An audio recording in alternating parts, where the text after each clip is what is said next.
Ich kann jetzt darüber sprechen. Zugeschaltet ist Manuel Ostermann, der stellvertretende Vorsitzende der Deutschen Polizeigewerkschaft. Herzlich willkommen. Hallo, viele Grüße. Warum und wofür sind diese Grenzkontrollen so wichtig?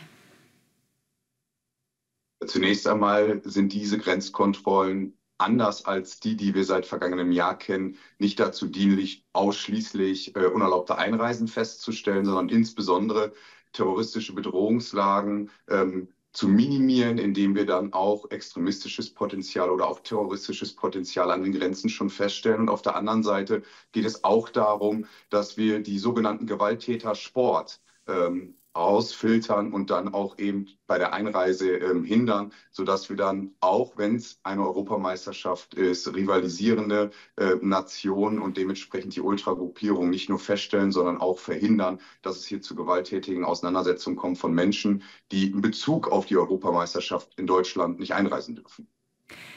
Wenn ich das richtig verstehe, gibt es also konkrete Personen oder auch Personengruppen, die eben nicht nach Deutschland kommen dürfen oder kommen sollen dürfen. Aber wie flächendeckend können denn solche Kontrollen überhaupt sein? Also wie engmaschig ist das Netz, um deren Einreise zu verhindern?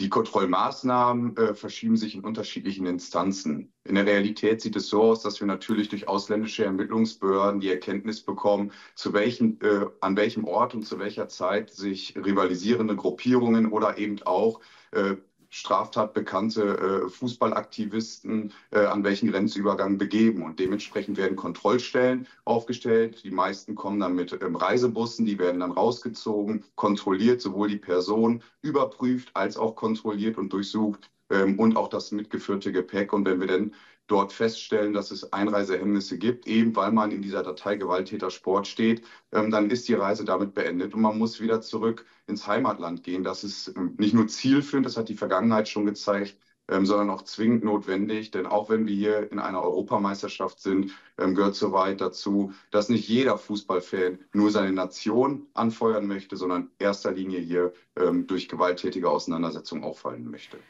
Allerdings stelle ich mir vor, dass das ziemlich personalintensiv ist, diese Kontrollen. Muss dann Personal dafür an anderer Stelle abgezogen werden?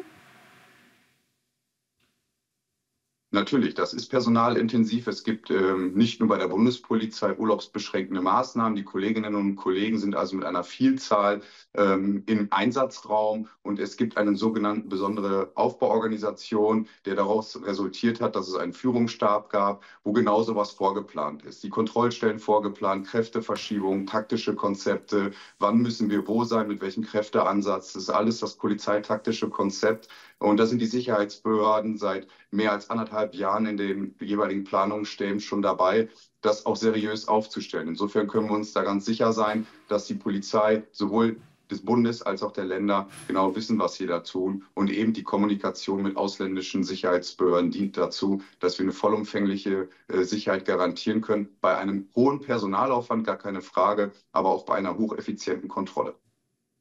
Sagt Manuel Ostermann von der Deutschen Polizeigewerkschaft. Ganz herzlichen Dank für das Gespräch.